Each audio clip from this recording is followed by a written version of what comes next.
Hey guys, how's it going? Welcome to another episode of 5 Minute Major Radio. Dave here, joined alongside my broadcast partner in crime, Matt Mastrogiovanni. Matt, how's it going tonight? It's going well. My back hurts. I don't know. I think I just tweaked it. I'm getting old. We're all So, getting old. yeah, but I got a nice pillow to support it Oh, while I'm that sitting. always helps out, eh? So, Um, I feel like an old guy right now because I'm like moving around like almost kind of hunched over slowly and like fragilely. So, I could be wasting away here. you're probably not the only person who's hurting today after the game last night, but we'll dive more into that as we get Oh, going okay. here. But yeah, overall, Matt, we're just gonna hop right into it. Things here. Since we last were with you, wonderful people, for this podcast, last week, um, a couple things happened. They played well in Chicago, a 4-1 victory over the Blackhawks. Then had a really a bounce back victory against the Columbus Blue Jackets, which might have been a precursor to their recent play, because then you had a lackadaisical effort against the New York Islanders, and then last night was last night against the Pittsburgh Penguins. Um, Overall, Matt, I think we can just kind of start from kind of the overall feel. We kind of start out with a positive and then move more into the negative. Because I'm sure, while the two wins on Thursday night and Saturday night feel, based off these past two games against the Penguins and the Islanders, feel like it was 3 weeks ago, when in reality it was just about a week ago. Um, from the morrow would be the Blackhawks victory. Overall, the Flyers sit at even 500. I believe they're 5-5-1. Um, so they've definitely been in worse spots this season. But yeah, Matt, just want to give your thoughts going in on the Blackhawks game, and then you can just scroll from there and touch on any other game you want to after that. Yeah. So I mean, a Blackhawks game was fun. Um, Farabee should have had two goals. That was exciting, and then they both got called back, which was obviously brutal for Thanks, him. Kevin Hayes. He did get his first point though that game, He right? did. An assist on I forget whose goal. So he got a point, but I mean he could have had a 3 point night. It was on I Hayes' goal, legit, actually. I Pretty legit sure. like audibly like cheered when he scored because like you knew it was coming and like just to have him like and both goals that he scored that both got called back were like Were nice they were goals they were too. filthy. Yeah, and I'm like, oh, and you just like your stomach dropped when you just saw the what's it called, the coaches challenge come up for the Blackhawks, and you're just like, oh, and then you see the replay, and as much as you want to, as much as you don't want to admit it because you're biased and you want the goal to count for the kid, you're just like, damn, that looks like it's offsides, and then it gets called back twice. So, Kevin Hayes definitely owed Farabee a nice steak dinner or something for jumping the gun on both of those offsides for both of his what could have been his first two NHL goals. But all around that game was great. I mean, the Flyers drove pace of play for the most part. It was honestly like you can't really play a better road game than that. But we all know that the Blackhawks are not as good as they were in the recent years. They're not like we said before. I think last week they're not in a rebuild. They're more of in a little bit of a downswing when they try as they try to get some of these new guys more developed while also trying to still balance those veterans like Kane, They're trying to do a Cage. retool. Yeah, yeah. They're gonna tweak their roster, that kind of stuff, all those terms. But I mean, that game was good. And yeah, I mean, that's all I have to say about that. What was next? Columbus, right? Yeah, Columbus Saturday night. They come back five unanswered goals in the third period to win 7-4. Yeah. So sadly, I didn't get to watch this game because I was at a Halloween party. But actually, I won second place in the costume contest, so not a Worth big it. deal. Worth it.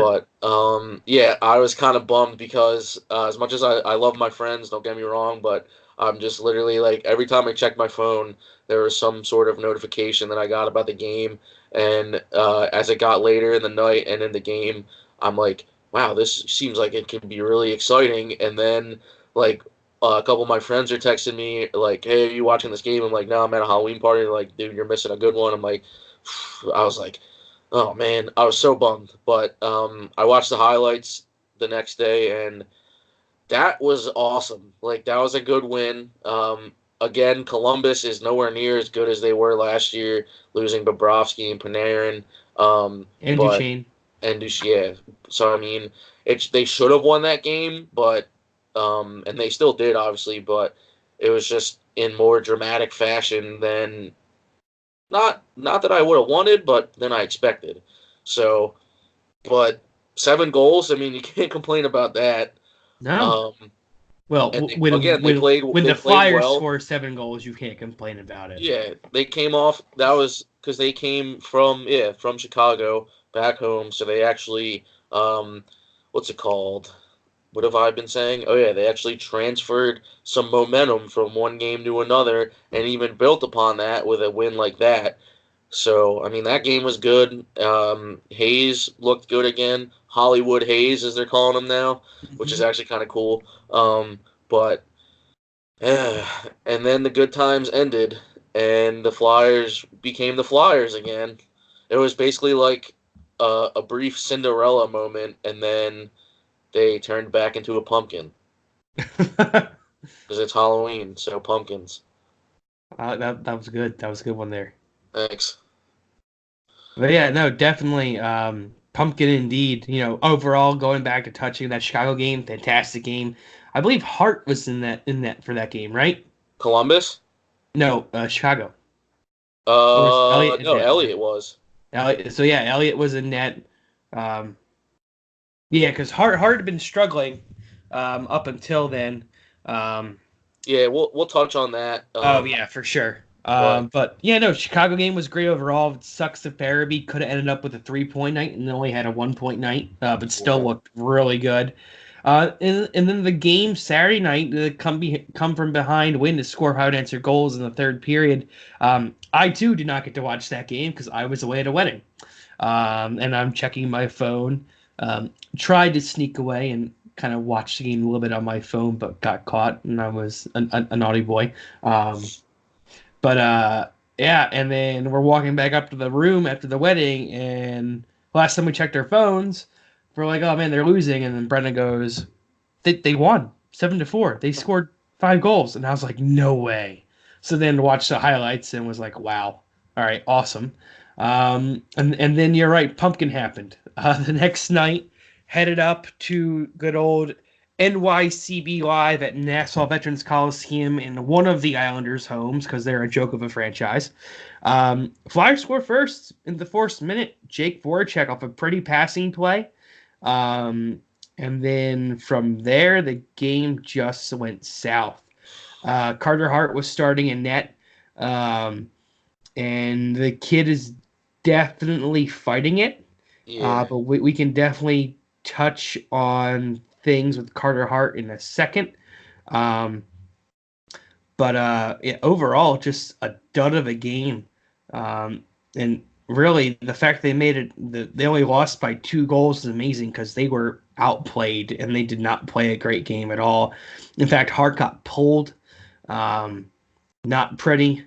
We can even touch it Hart now if you want, Matt, because he's gotten a lot of criticism and a good chunk of this fan base has already written him off already. And I just need to tell those people to pump the brakes.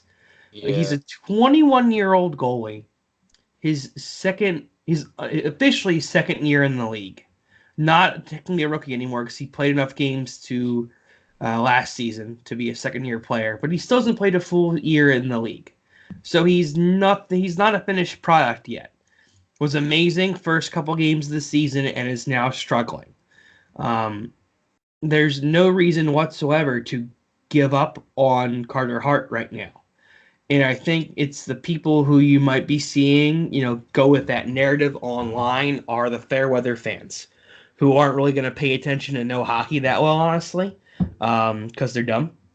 That's just my opinion. You can, take that whichever way as you want to take it. But yeah, overall, just something that's just been ridiculous, and this fan base freaked out a little bit, obviously. Um, and I know the fan base was freaking out a little bit too because of how much they were playing Brian Elliott. But up until last night, Elliott was playing pretty good and had some really solid numbers. And when you're in a goalie tandem, you ride the hot hand. That's what you do. And for the time being, Brian Elliott was the hot hand. And he got some big wins. So, I don't know, Matt, if you want to touch anything that Carter Hart has to say, but also there are some other things I have to say based on the effort after last night's results on certain players, this fan base coming at certain players. That's just preposterous, but we can touch on that in a couple of seconds. But Matt, do you have any pause to caution or word of advice to tell any fan out there who might be on the fence about Carter Hart, even though they shouldn't be? Yeah, I mean, I would say that people shouldn't even be on the fence. They should be on the side of the fence that says, He's a good don't, goalie. he's a good goalie. Don't panic if he has, 3 bad games out of maybe almost 50 that he'll play. So, I Yeah. mean, he's going to fight it, and there's that age-old, possibly the sophomore slump where he could be going through, um, I don't want to say personal stuff, but I guess just like a funk, where he's just like you said, he's fighting the puck, um, reacting, quicker than he needs to, slower than he needs to, going down too quickly in the butterfly, all that kind of stuff. You can tell he's But definitely fighting every save he yeah, makes. he needs a game, and we'll touch on this later, but he needs a game where he needs a game where he can play well, the team plays well in front of him, which is the most important part because, um, like, one of the biggest things coming into this year, I thought, was that they can't rely on him to make 40 plus saves night in and night out and expect to do well. A goalie can only do so much for you. You got to play defense, you got to score goals. So they can't use him as a scapegoat for playing poorly in front of him. But I mean, Flyers fans, not everyone, but a lot of people are going to obviously blame the goalie. But it all come. I mean, there's so many things that go into him playing well. It's just that he needs to find his personal groove again, and once that happens, I think that'll be, part of a catalyst for the team to play well again, hopefully. But and then touching on Elliott again, the guy played really well the last few games. Like, it's probably the best hockey we've seen him play since he's been here. Honestly, like Mm-hmm. he's and again, you don't even want to say he's a backup at this point. It's a 1A 1B situation, obviously with Hart being the 1A, but Elliott did what he needed to do as the 1B when Hart wasn't playing well as of late. Elliott came in and won the team 3 games, was the third star of the week in the entire league. I mean, that's not a huge accomplishment, but it's obviously big for someone like him this late in his career to get recognized for that kind of thing. So people just need to stop complaining. Like, everyone, there's so many people that are going to nitpick at every single thing, and it does get annoying, but you kind of just have to put it behind you and not worry about it. But the guy did his job. What more do you want from him? Like, he's not, like, the organization's not dumb. They're not going to play him for 45 games. Like, he's gonna play maybe, I don't know, 30 games, maybe less than And that. Like, there, he's not like, and so what if he does well for us? Why are you complaining? Like, it doesn't matter who's in net. Everyone just wants the Flyers to win. I don't get, like, there's I mean, I'll say it. There's pretty much no satisfying this fan base to some degree where you, like, if something doesn't go the exact way you want it to go, even if it's a good thing, you still have a problem with it. Like, oh, we went on a 3 game winning streak, but they didn't play Carter Hart. He's the next best thing since sliced bread, but they still won 3 games in a row with Brian Elliott. Like, what's the problem? Like, so, but like I if don't know. anything, Like, you Carter can't. Hart, if anything, being on the bench those 2 games in a potential winning streak where Carter Hart rides the pine, he's watching an established NHL veteran who's won NHL goaltending awards. with Yeah, the St. Louis Blues. Like, he's been around the block. Elliott was a good goalie at one point and still is probably a good above average goalie. Then him watching from the bench, he's getting observations and going to watch video and listening to the goalie coach, and that's going to be good for his development. yeah. Um, I it's mean, it's frustrating. Obviously, you could tell for those listening that we're frustrated with how people are already kind of overreacting to all this kind of stuff. And I'd say the Flyers are a top fan base where they're extremely reactionary to any sort of situation in good ways and bad. But you just gotta, again, it's so early in the season. Like, and I actually have a stat for everyone who's that guy? about how topsy turvy or teetery tottery, that's not a real word, but I just made that phrase up, how back and forth the Flyers are in the month of October. So, over the past 7 seasons, this is from Jordan Hall, NBC Sports Philadelphia. He tweeted this A earlier good follow today. for those who don't follow him on Twitter already. But so, all right, in the past 2 years, so last season, in the month of October, they were 5-5-1, and then 2 years ago they were 5-7, and then 3 years ago they were 6-5-1, and then 4-5-1, 4-4-2, 4-4-2 again, and then 3-8. They have a combined record of 31, 38, and 7 in the month of October. So in the past 7 years, the Flyers have been like this every month of October. So if people looked at that stuff and took it into account that the first month of the season is pretty rocky for them, no matter who's behind the bench or who's on the ice, then it might help them calm down a little bit. Where, I mean, again, it's a long season. It's not about how you start; it's how you finish. There's just so many things that are, I guess, built up in this fan base from the recent years of play that, like I said, And everything is GM just and everything coaching, is etc. yeah, everything like I said before is basically just a powder keg of either positivity or negativity. And after last night's game, which I guess we'll segue into now, it's a powder keg of negativity. Not just a powder keg, I'd say a A nuclear nuclear disaster, explosion? Yeah, like like a Chernobyl Hiroshima? situation. So I guess I'll sit back and relax for the next 25 minutes while you go on a little rant about the uh, last night's game. well, But last night. let's try to keep it civil here. Oh yes, So of course, civil. I've had some time to sit and stew a little bit. all right, good. The We're gonna fire was a raging boil last yeah, night, and we then definitely we made the right call by not doing this last night because it would have been an R-rated movie, like a Quentin it Tarantino film. would have been NC-17. Yeah, so all right. Now that we've had time Uh, to cool off a little bit and process yeah, everything, I'll let you take it away, give your thank thoughts, and thank you, then Matt.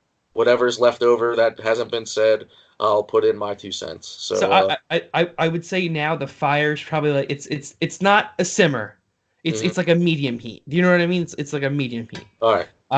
So last night the Flyers just got shit kicked. I'm not even gonna sugarcoat it. They got shit kicked, 7-1 against the Pittsburgh Penguins in Well, Pittsburgh. let me emphasize this too. So, for everyone that didn't watch the game or didn't see this, this game was over not even halfway through the first period. Yep. So Um, that's how bad it was. yes. Sidney Crosby gets his 100th point in his 68th game against the Flyers, which is that's ridiculous. I mean, Sid's a freak of nature. It sucks he's a Penguin, but he's Hockey Hall of Fame for sure. Um, but at first they started a little bit well within the first couple minutes. Elliott made some great saves, and then you just saw the wheels completely unhinge, and I don't even think the wheels didn't even fall off. It just blew up. Like, just boom, like yeah, like instantly. spontaneous combustion. Yeah, like that Justin Schultz goal that got that we thought Russ tipped that fooled Elliott, and then like that was like bang. All Yeah. right, that was the bomb being dropped, and just man, they were outshot 16-5 and were down 4-0 after the first period. What the hell? Mm-hmm. I was tweeting at the Flyers hashtag angry season ticket holder last night, and Yeah, I'm sure I wasn't the I only saw one. It was embarrassing. That's that. your rival. It's the first time you're playing them, and you're not playing the Penguins again until January. And you come out with that effort. It was pathetic. But there's a couple things that I want to just like after the game.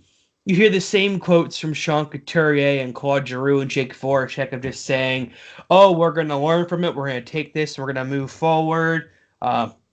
Some things we can look back on, like it's the same quotes we've heard the past 7 freaking years.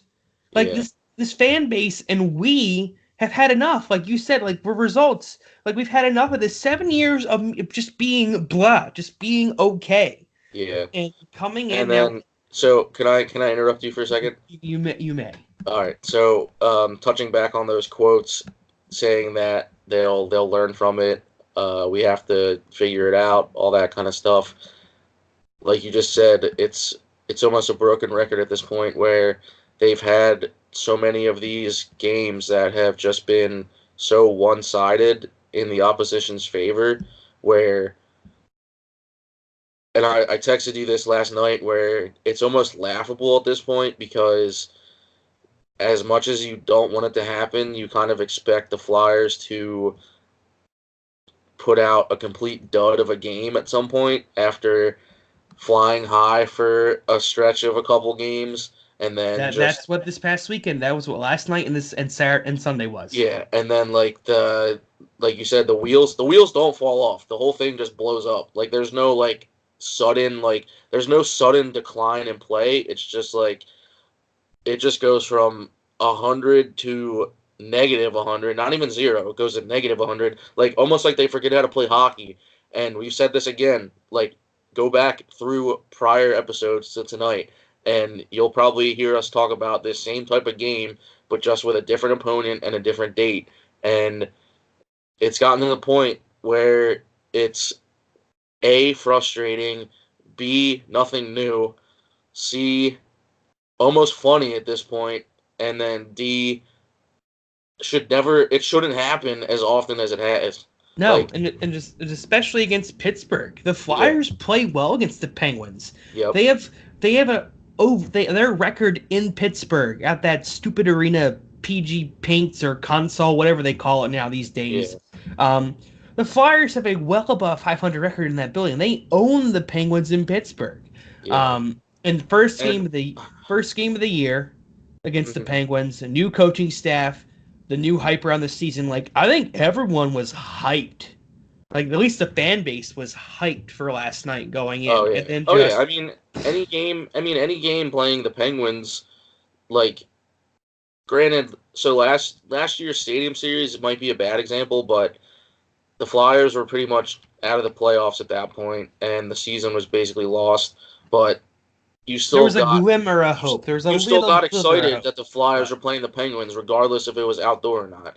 Anytime the Flyers are playing the Penguins, no matter if they're doing well or not during the season, it's that game in itself as a microcosm is still you get excited for it because it's one of the best rivalries in sports and definitely one of the best in hockey. But you don't you don't want to see that happen. Like I was excited for that game until the puck dropped, and then not even 9 minutes later, the game was over pretty much. Like they didn't even like. I could have if I was. I mean, and especially after the second period, what it was 6-0, six and nothing. it was 6-0 Pittsburgh, and the third period was basically a formality at that point. Where if there was a chance to wave the white flag in a hockey game, I would just tell the Flyers to do it. It's like that. What's it called? The Apollo Creed gif from Rocky. Um, I forget his manager's name, but it's the guy that plays Chubbs in not yeah, Happy Gilmore. I believe that's the same actor. I could be wrong, but anyway, it's that throw the damn towel gif. That Mm-hmm. one from Rocky 4. Yeah, I think it's Rocky 4 is Ivan Drago, but I could be wrong on that. I haven't seen that movie in a while, but it's basically like that, but that could have been after the first 8 minutes of the game. So, Well, yeah, they're done, man. Like lay off. and yeah, it's crazy too because again, we talked about this last night over text where I was saying how it's it's got to be on the players at this point because the heads of the organization are still relatively new, and Chuck Fletcher as the GM. All three coaches are new aside from LePerriere, but he's not even on the bench anymore. He's up in the rafters doing whatever for the power play or whatever he's doing now. But these three coaches are new. It's been what, 10 games in? 11 11. games in. So I mean, there's excuse for for I guess not learning the systems as quickly as they should, but it's mostly been the same players on this team that have put together games like these.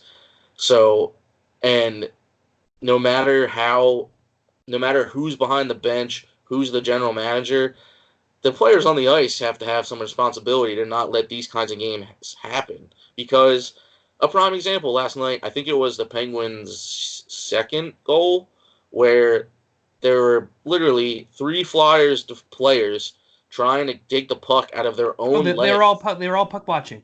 Every Yeah, single one puck they watching. were trying to dig the puck out of their own feet.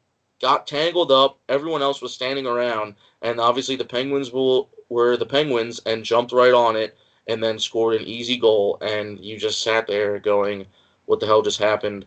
Why are they playing like this?" And then obviously that the floodgates open of all that stuff like, oh, we're not going to make playoffs. It's nothing new. Same as Hackstall, all this stuff. Like the powder keg of reactionary thoughts just completely explodes and everyone just goes south, completely Oh, sour, and negative, just the whole Gossip Bear needs to be traded talk again.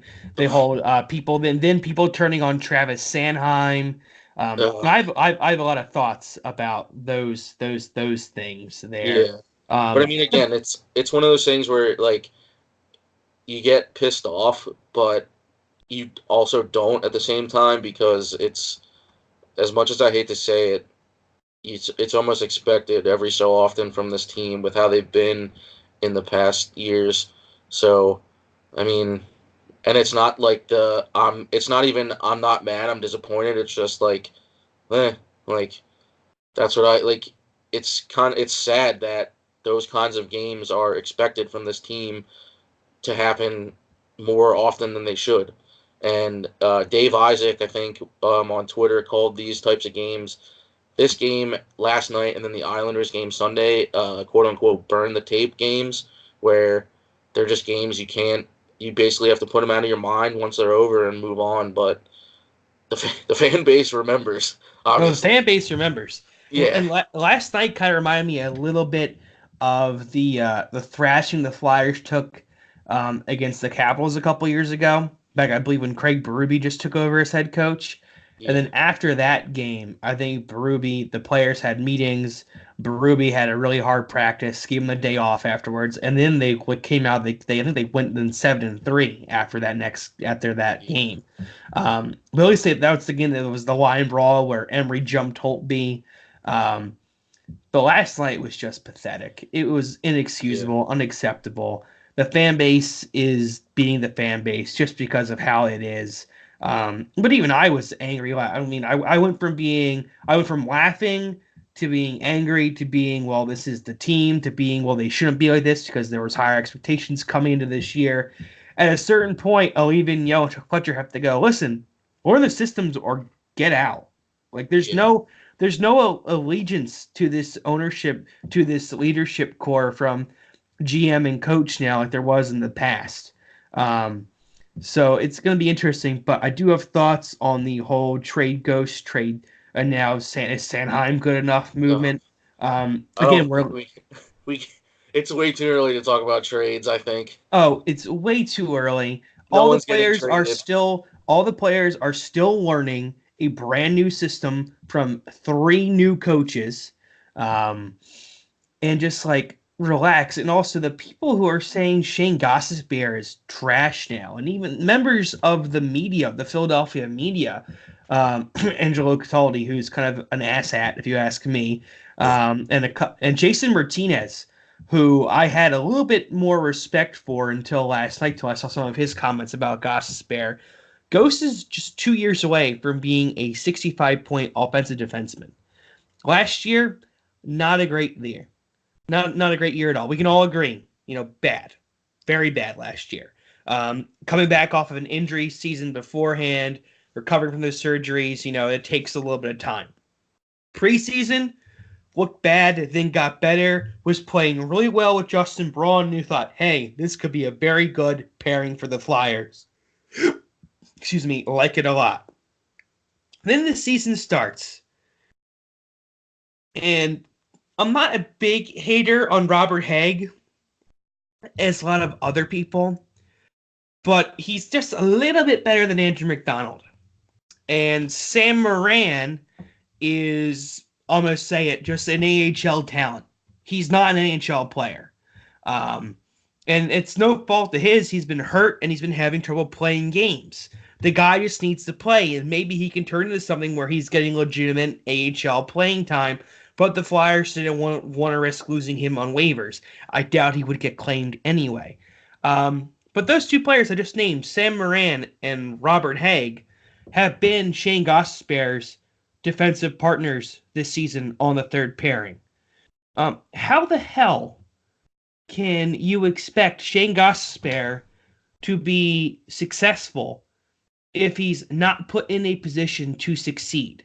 An offensive defenseman like Shane Gostisbehere needs a strong, reliable, defensive-minded partner like a Justin Braun or a Matt Niskanen, which I believe are the two defensemen the Flyers brought in this offseason. But Niskanen and Provorov have become a pair, and I'm all aboard that train. They look phenomenal. And even Braun and Sanheim have been a good pair. But I think Sanheim could be better off holding his own with Robert Haig than Shane Gostisbehere. And yes, Ghost hasn't been that. There's been glimpses of when he's been on the power play, he's looked like Ghost. But 5-on-5, it's looked like last year. Maybe, just maybe, if you're not pairing Shane Gostisbehere with Robert Haig or an AHL level defenseman, he might have better results. Is that radical thinking to think that? And also, Travis Sanheim, he's now in the last year of his ELC. His new extension kicks in next year, and we're 11 games in. Yes, I get Sanheim had a bad game last night. The whole freaking team had a very bad game last night. But Sanheim had a really bad game because the third goal, I believe, he lost an edge and fell down, and that led up to the 2-on-1 that led to the Penguins scoring their third goal. So that's just bad puck luck. But it leads to a negative highlight. So now people are going to go, oh, Sanheim fell, therefore he bad. And that, at the end of the day, is the primal, I'm not sure if that's the right word, but this medieval almost, the hockey tough, I know hockey talk that a good chunk of Flyers Twitter thinks that works when it really doesn't. So you all can stop it before I smack all you around. And it's ridiculous. At the end of the day, anyone on this team, hockey players are creatures of habit. You need to put together lines and deep pairs that complement each other. And if you're not going to do that, one, what's the point of playing the game and having a successful team? And two, you're not going to get the results. So this is aimed at, because I know Chuck Fletcher and Aline Vigneault are listeners of this podcast, Master. I know we're quite famous. Play Shane Gostisbehere with better people, please. I don't mind having Robert Haig paired with Travis Sanheim. But at the end of the day, you've got Phil Myers up the northeast extension in the Lehigh Valley with the Lehigh Valley Phantoms outplaying the American Hockey League right now, showing that he is not an AHL level defenseman. And I get it, he did not have a good preseason. But right now, his play in the American League is proving that he does not belong there. Scratch Haig, waive Morin, call up Myers. I'd put Sanheim with Myers because they played a little bit together last season, and then you put Justin Braun with Shane Gostisbehere. To me, there you go. That is your most, and then you have Provorov with Niskanen. Those three pairings is the best way to organize and map out this defense, if you ask me. Offense-wise, I'm not a big fan of Drew still being. I mean, I like Drew being at center because it helps that center depth out a lot. But he's still better at wing now at this stage of his career. But overall, offense-wise, there's not too much to complain about. Oscar Lindbaum and Travis Konechny are having career years so far. Kevin Hayes has been more than advertised, and now you've got people who, in certain podcast worlds and certain beat writers, who, when we signed him, said he was overpaid, are now going, oh wait, no, now he's actually underpaid. Everyone's doing kind of the reversal on Kevin Hayes. Mm-hmm. So yeah, and overall, like this going into this weekend, Matt, for I'll let you give your thoughts on kind of how you might maybe the Flyers can out of this funk. You know, they have two winnable games. They have two very winnable games back to back. Friday up in New Jersey against in lovely Newark, New Jersey against the Devils, which I will be in attendance for with my lovely girlfriend. We will also be then at home Saturday against Toronto Maple Leafs. And something else, maybe get Carter Hart out of his funk. I'm pretty sure there's a team he shut out for his first career shutout earlier this season that looks, if it looks like a duck and quacks like a duck, it might be a New Jersey Devil. So you start Carter Hart Friday night against the Devils. And then you come back home against Toronto and you play Elliott. Those are two winnable games. The had the best offseason New Jersey Devils are already scratching Nikita Gusev, who's leading them in scoring. LOL, New Jersey. And Toronto, something's up with them.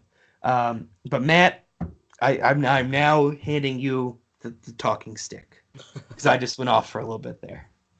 All right, I need to process all that. That was a long, but thank you for coming to my TED Talk. You're welcome. Very well said. A lot of emotion behind that. I mean, at this point, I just have to. And again, it's one game. As bad as last night was, it's one game, but it's one of those games that, as has happened before, it brings all the negativity about this team out of the woodworks. Where, not to single you out in a bad way, but people figure out what the line should be, who should be called up, like who should get fired, who should get traded. Everyone has their own opinion. That's fine. I'm not knocking your opinion, but it calls back to the reactionary tendencies of this fan base, us included, because we're obviously frustrated with what happens too many times with this team when they play games like this, but I don't want to sound like Giroux or Couturier, but they need to figure it out. And it's early in the season. I don't know. Like last night was so bad where you kind of, and Vigneault even said it last night. I'm pretty sure I saw a quote on Twitter. I forget who it's from, so I'm sorry that I can't give proper credit. But he even said that it's one of those games where you have to hit the reset button. Just forget about it. And like you said, they're playing the Devils Friday. Maybe Hart will. Hopefully, he'll realize that he shut them out during the home opener. That'll give him a little bit more confidence, and he'll play. He'll be back to his regular Carter Hart ways. Win that game, hopefully, and then ride the hot hand if he does well into Saturday against a good team like the Leafs at home. But I mean, this team is just so unpredictable. It's crazy. Like you go from this sounds like so cliche, but you go from flying so high with this team for those games in Chicago and against Columbus to just the lowest of the low with that Islanders game and with this Penguins game. So that Matt, loss hurts so much worse that it was against Pittsburgh because there's already so much emotion intertwined in games like that when they're playing the Penguins, but having it be that bad is just. So what you're saying is you could be flying, but they died or dying. Yeah, I mean they didn't die last night. They were just basically erased off the face of the earth. But yes. I mean, again, they got Thanos'd. last Yeah, night. you can't you can't have those games happen once a season. They shouldn't happen at all. Like you shouldn't. I don't even see like I watch a good amount of other teams play like through like NHL Network, other highlights, stuff like that. You don't really see other teams do stuff like that. So, granted, other teams go through like bad stretches, but everything just seems like with the Flyers is just a lot more magnified because A, we're obviously huge fans of the team, and B, it's just something that you don't. I don't know. I'm kind of blowing smoke out right now, but it's just they have to figure it out. They can't have games like this keep happening, and but then again, it's like don't panic because we're only 11 games into an 82 game season, and one complete dumpster fire of a game in Pittsburgh is not going to decide whether or not we do well for the rest of the season. So Yeah, like they're 500. Well, they're NHL 500. Um, as horrible as it was, it's not the end of the world. The season's far from over, but again, it's just the team itself is unpredictable and the fan base is just so reactionary based off of the past that everything is going to get blown into bigger proportion than it should be or needs to be. Rightfully so because everyone's so hungry for this team to succeed, but also maybe take a chill pill and realize that this game it's not like it was the last game of the season and the playoffs were on the line. It's 11 games into the season where the team has had a history of pretty mediocre Octobers. So it's like yeah, this just it's almost another day being a Flyers fan. Like yeah, they're 5-5-1. They have 11 points. They're 3 points out of the last playoff spot for the second wild card, which the Florida Panthers currently hold at 14 points. yeah. Like you're 3 points out of the playoffs in October. They're Uh-huh. right in the thing. It's not like we're talking about this in December or Okay. January. But also too, like there should be no mention of playoffs right now. It's 11 No, games into the season. exactly. It's it's not a brand new team, but there's new faces. Players are in different spots in the lineup. New coaches, new every. It's a new season still. 11 games in is a new season, and like I said, I think it was either last week or the week before where I don't know where this stat is from. I hope it's true, but I said it because I believed in my friend. But Vigneault's teams in the past that he's taken to the Stanley Cup final as their coach for the first season have been 500 through the first 15 games, and the Flyers are pretty much on pace for that right now, Mm-hmm. with still 4 games left before they hit the 15 game mark. So, regardless of last night, everything that's like if you're focused on right now, they again like Vigneault said last night, hit the reset button, tweak some things if need be, and then see what happens Friday. Go from there. It's one game at a time. You can't.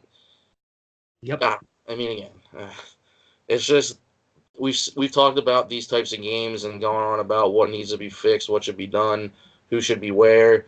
So many times where it's exhausting at this point. Where it's like you get mad during the game, you accept the fact that this team is this team, and you just move on. So God, I feel like this is so negative. I mean, not much positive to talk about right now. That's the problem. I But was gonna say, uh, man, if you want to go ahead and hit that reset button, we can move on here. yeah, let's Um, do that. I don't want to talk about this game anymore. yeah. Oh, positive side, it could be a very good weekend. And what do you know? The Flyers beat the Devils, beat the Leafs. No one will be talking about this Pittsburgh game next week. And again, it's one of those things where it's like if they win, if they somehow blow out the Devils on Friday, everyone's gonna be like, "We're going to the Stanley Cup." And then if they lose both games, it's gonna be even worse than it was last It's night. gonna be like fire everyone, Like, train Giroux, do yeah, this. It's I gonna mean, be again, like, ugh. it's either over the hill or in the trenches for this team, but a lot of it's justified, a lot of it's not. But you just gotta sit back and relax as much as you might, as much as you can't relax watching this team sometimes. You just gotta let it all play out. So, but we'll Yes. go from that. We'll go from there, Yeah. and So, yeah. So but now Matt, we'll give you your brought to you by Matt Mastroianni section of the pockets. As always, the our around the league segment. sir. Matt, any well, I've got one for around the league, which I might be stealing from you because I'm sure you're probably Oh, going to talk about it because I think everyone on hockey Twitter was talking about this last night and today. Was oh yeah. Andrei Svechnikov scoring a goal using the Michigan for the I'll first give time you. ever in the NHL. I'll give you this one. Oh my God, absolutely filthy. But that's all I've got. Matt, I now hand you the talking stick again. All right. So aside from that, pretty much locked in goal of the year last night by Svechnikov in Carolina. Some news around the league this week and in the past couple of days.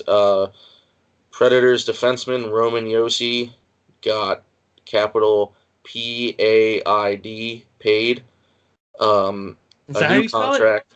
I think so. Did I spell it right? That No, would be pretty you did. You embarrassing did. if I You did. spelled You're it good. wrong. All right. Whew. All right. But yeah, so he signed an 8-year extension with the Predators yesterday with an average annual value of quoted a little more than $9 million. The total contract comes out to $72.4 million. Obviously, Yossi's the captain, yeah, and he'll be there through. Let's see, what is that? 8 years from now, 2028, Yep. about something like that. So he got paid. He'll be there. He's obviously going to be a mainstay in Nashville. Next Surprised up, he hasn't won a Norris trophy as yeah, best defenseman in the league because he's definitely one of them.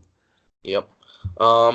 Some bad news injury wise for the Avalanche and also the Blues. So first up in Colorado, Landeskog is out for quote a significant amount of time with the good old, I wouldn't say the good old, but the infamous LBI, lower body injury.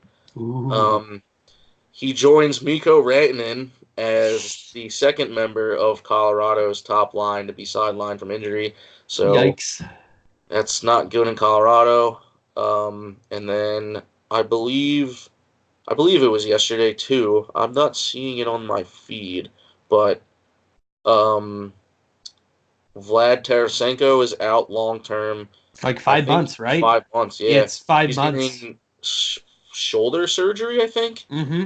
Yeah, but so he's going to be gone. That's a big blow to the Blues. Offensive wise, defensive wise, just I mean all around they're One losing might two say they're stars. feeling rather blue about that injury. There you go. Hey. And Decades. then I guess more negative news. This is kind of a negative podcast with the Flyers, The Lightning, negative hour and brought to you by 5 Minute Major all these Radio. injuries. But a sad day today. Earlier today, let's see, Jim Gregory, a Hockey Hall of Famer and former Maple Leafs GM, and a league executive for 4 decades, passed away today at 83 years old. So condolences to his family and everyone involved with him. It's definitely sad to see a member of the hockey community pass away. Um, to quote this article from NHL.com, Gregory was a hockey ambassador around the globe and among the first NHL general managers to sign and import players from Europe, most notably the legendary defenseman Bjorg Salming. Steeped in the game's traditions, he was integral to the implementation of some of the league's most transformational innovations, including the use of video review and the expansion of the role of the Central Scouting Bureau. So, again, thoughts and prayers to his family and friends and all those who knew him. I believe there was a moment of silence in one of the games that is happening now. I think it was the Maple Leafs if they're playing. Nope, they're not playing. But yeah, it's sad to Blues and see that Wild kind are of stuff. playing right now on Wednesday Night Hockey. Yeah, I think it was probably that game then. So, scores wise, going on right now, the Lightning and the Devils are having themselves a barn burner right now, 5-5 with about 12 minutes left in the third period. The Oilers are up 4-1 against the Blue Jackets at the tail end of the second period. The Wild and the Blues are knotted at 0. The second period just started a couple minutes ago. And then some late games on the slate tonight. We have the Canadiens versus the Yotes at 10 o'clock. I believe that game is in Arizona. Yep. And then the Panthers and the Avalanche at 10 o'clock in Colorado, I think. But let me see. Yeah, if it's 10 o'clock, it's definitely in Colorado. Yeah, true. Unless Florida's moved to the West Coast. Yeah. And then the Canucks and the Kings at 10:30. So some good matchups tonight. Some good ones going on. And then, of course, tomorrow there's only 2 games, the Flames and the Predators, the Canadiens and the Golden Knights. And then Friday we have our beloved Flyers against the Devils in their first game of a back-to-back with the Maple Leafs coming to town on Saturday. No, so, luckily, good thing going forward, the Flyers Good Luck Charm, a.k.a. And that was around the league. Will be at both games this weekend, undefeated. So hopefully the Flyers, sensing my presence in the Prudential Center and the Wells Fargo Center, will bring out 2 wins this weekend. But thank you for that around the league segment, Matt. Of course, thoughts and prayers obviously out to. Oh wait, one more thing. Oh, one more thing. We missed it because we weren't on the air. But Saturday night, this past Saturday, was the Heritage Classic. Oh, it was. Yes. Yeah. So the Winnipeg Jets, which the league barely marketed Calgary at Flames, all. Like no one knew about it. Yeah, it kind of flew under the radar, but I DVR'd the game and zipped through it just to see the goals and all the festivities surrounding it. So, like I mentioned last week, the Flames and the Jets played at Mosaic Stadium in Regina, Saskatchewan, home of the CFL's. I just messed up that word so bad. So the CFL Saskatchewan Roughriders. That's a bit of a tongue twister, but the game was actually really cool. Wasn't it snowing? Yeah, it's the Heritage Classic is obviously the Canadian exclusive Winter Classic. 2 Canadian teams play each other. It was cool though. NBC Sports carried Sportsnet's feed, so they had Jim Hewson commentating, which he's like one of my favorite commentators from NHL 06, the video game actually.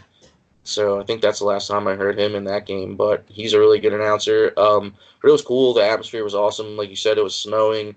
It was a good game, too. It was a 1-1 game, went into overtime, and then the Jets took in an OT off a nice feed from, I believe, Kyle Connor to Brian Little. So it was a good game, good for Canada, good for the sport. And so yeah, that's pretty much the most noteworthy game that happened this past weekend, I'd say. But other than that,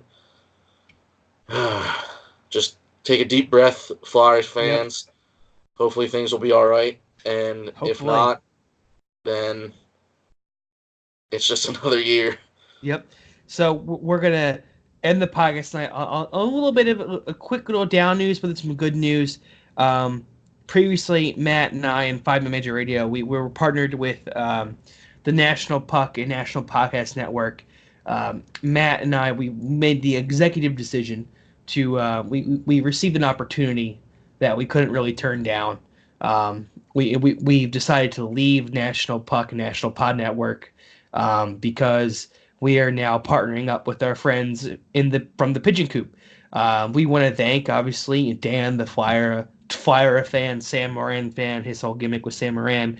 We want to thank Dan, though, for having us on his website and retweeting, some of our tweets and our links to our podcast and getting us some exposure and definitely getting a little bit of the following we have now. So we want to thank Dan for everything that he helped us with there. Well, when we first got this podcast up and rolling, but looking now towards the future with the Pigeon Coop, I've known a couple of those guys for a while now. Mike Fitz is a great friend from college of mine, going back to our years at Monco, and definitely everyone be on the lookout for some partnerships with us and the Pigeon Coop going forward with some things. The Flyers games, we'll probably have a couple of their guys on our podcast. Definitely, I think we'll be joining them for a podcast of theirs one evening. Overall, I'm really, really excited for this move, and big things to look forward to ahead. For those of you who want to give the Pigeon Coop follow, you can find them, of course, on Twitter, on Facebook. I believe they're even on Instagram, but they are on Twitter, of course, at _Pigeon Pigeon Coop COOP.